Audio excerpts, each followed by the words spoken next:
What's up, snake fans? Dave Palumbo here with Muscle Serpents Daily, and I was going to go to sleep early tonight, Monday night, but I couldn't. I just couldn't. I said, you know what? I can't miss doing a snake video. And the reason why I haven't really had my snake video filmed yet is because, again, usually Mondays is a little bit of a, even though it's crazy, you know, shipping snakes and stuff like that, usually have some more time, is that my assistant Pablo is not feeling well. He's in the hospital, so let's send a shout out to him and get well soon. Hopefully he'll be back here soon. Just getting a bunch of tests run, and you know, the guy is invaluable to me. He really helps me out so much with taking care of the snakes and pairing up the snakes and keeping everything in order. Because you know, I run other businesses too in the bodybuilding industry. A lot of you know that I have a big YouTube channel called RX Muscle, and you know, I'm a hobbyist. I always say I'm a hobbyist snake keeper. My wife says, no, it's a business. Because once you're a hobbyist, you could lose money. And you know, when it's a business, you're not allowed to lose money. So never forget that. Anyway, hopefully Papa will be back to us this week, maybe tomorrow. For now, though, we're going to go in. Well, I'm going to go in, and I've been cleaning all day because obviously, you know, if Papa's not here, I got to do the cleaning. And I actually enjoy it. I've actually having a good time today, cleaning, straightening stuff up, and organizing stuff a little bit. You know, getting my hands dirty. I mean, I do a lot of cleaning anyway, but you know, he does a lot of the baby stuff because that's very, very time consuming because there's so many of them.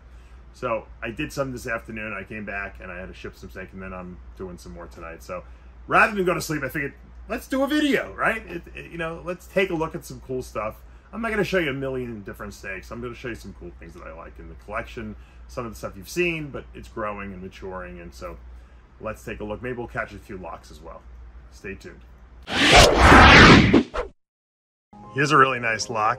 This is a Lavender Albino het pied female. I've been growing up for quite a few years, breeding her to a leopard blackhead pied. It's het Lavender. So it could be an interesting little lock, finally.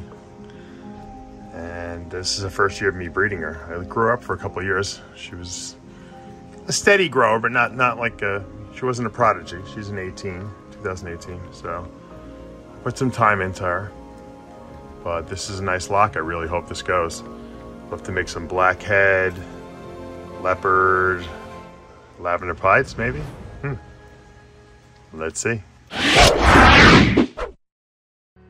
is a really nice lock. That is a super orange dream ultramel cryptic female I have that's being bred to a super pastel enchy desert ghost het clown. Think about that for a minute.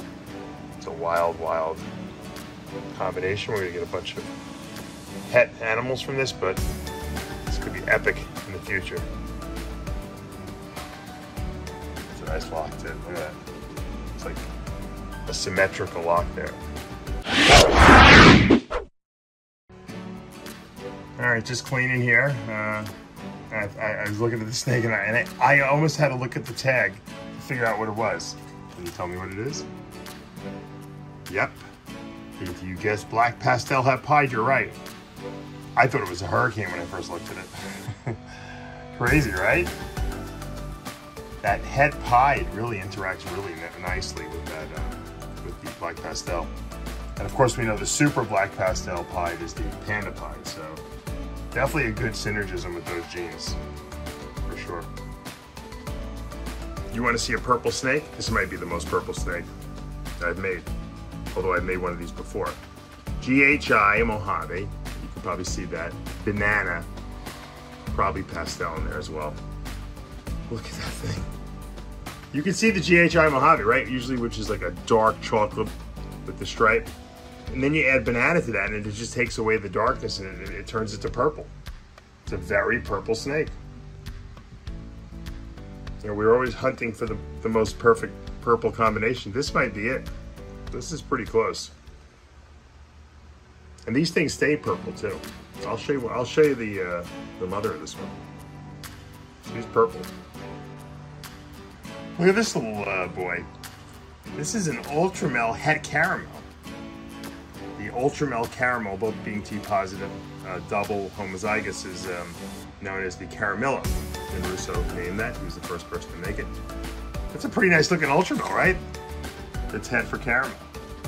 I only got one egg in this clutch. I've been trying to breed this pair for 6, 7 years now. And I finally got one baby last year that was viable. One egg that was, I just had bad luck. The girl didn't want to eat. She was the worst eater. The male was pretty good, but she was the worst. And I think this year we're gonna get a nice clutch from her. I'd like to make some more caramellos. They're really nice, really nice. Double T positives are cool. I can't wait till someone makes it, and I can't do it, I just don't have the patience. I can't wait till someone makes a Monarch Ultra Milk. Maybe not a Monarch Ultra Milk caramel. I mean a triple T positive one that would look like.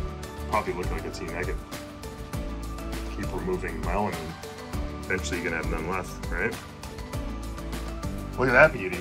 Super pastel, spot nose, leopard, pet clown. You don't even need the visual clown, and it's so beautiful, right? And look at that thing. Very, very light and dilute because that's super pastel in it. Spot nose, obviously giving it that very unique head pattern. Almost looks clown.